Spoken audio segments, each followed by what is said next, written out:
দুধ পনির তৈরি করার জন্য এখানে আমি প্রথমে এক বাটি জল দিয়ে জলটাকে খুব ভালো করে ফুটিয়ে নিয়ে নুন দেওয়ার পরে এখানে আমি 300 গ্রাম পনিরকে ছোট ছোট পিস করে নিয়েছি। এবার এই ফুটন্ত জলে আমি দিয়ে ঢাকা দিয়ে 5 মিনিট এটা আমি রেখে দেব।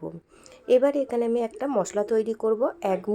এক মুঠো কাজু আর 1 চা চামচ চারমগজ আর দেব এখানে 1 চা চামচ পোস্ত।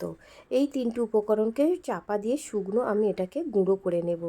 এটা গুঁড়ো করে নেওয়ার পরে এর মধ্যে কিছু টমেটো দিলাম, একটা ছোট সাইজের টমেটো ছোট্ট ছোট্ট করে টুকরো টুকরো করে নিয়েছি, আর দুটো কাঁচা লঙ্কা। এবার সামান্য পরিমাণে এতে জল দেব, 2 চা চামচের মতন জল দেব, দিয়ে এটাকে একটা মিহি পেস্ট বানিয়ে নিয়েছি। দেখুন পেস্টটা দেখুন এইরকম ঠিক মিহি পেস্টটাকে বানিয়ে নিতে হবে। এবারে চলুন এখানে আমি গ্যাস অন করে তেলটা আগে থেকে গরম করে নিয়েছি, নিয়ে পনিরটা আমি জল ঝেড়ে পনিরটাকে তুলে নিয়েছি, নিয়ে পনিরটা দিয়ে একটু হালকা হালকা করে এটাকে ভেজে নিতে হবে। খুব বেশি ব্রাউন কালার করে ভাজবো না, এটা ভাজা হয়ে গেছে। এবারে পনিরগুলো আমি সব কটা তুলে নিচ্ছি। গরম জলে পনির দিলে পনিরটা কিন্তু খুব সফট হয়, তাই বন্ধুরা গরম জলে অবশ্যই পনিরটা দিয়ে এই রেসিপিটা করবেন।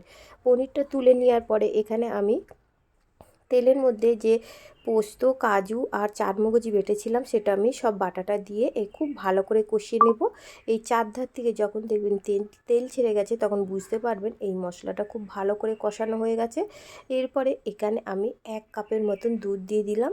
মিক্সিং জারের মধ্যে দিয়ে খুব ভালো করে মশলাটাকে ধুয়ে নিয়ে দুধটা আমি দিয়ে দিলাম, 1 কাপ দুধ দিলাম।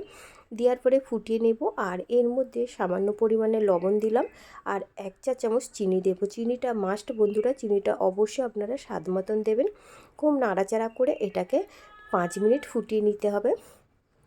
আর এটাকে অনবরত নাড়াচাড়া করবে, তা নাহলে এটা তলায় ধরে যেতে পারে, যেহেতু এতে কাজু পোস্ত চারমগজ আছে। এবারে এটা ফোটানো হয়ে যাওয়ার পরে যে পনিরটা আমি ভেজে নিয়েছিলাম সেই পনিরটা আমি এর মধ্যে দিয়ে দিলাম। পনিরটাকে দিয়ে একটু নাড়াচাড়া করে নেব।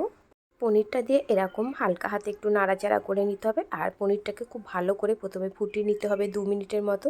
এইভাবে নাড়াচাড়া করতে হবে। এইভাবে গ্যাসের ফ্লেমটাকে লো ফ্লেমে দিয়ে অবশ্যই নাড়াচাড়া করবেন। এবার সবার শেষে এখানে দিয়ে দিলাম গরম মশলার গুঁড়ো, 1 চা চামচ গরম মশলার গুঁড়ো। গরম মশলার গুঁড়ো দেওয়ার পরে এখানে আমি গ্যাসের ফ্লেমটাকে অফ করে দেব।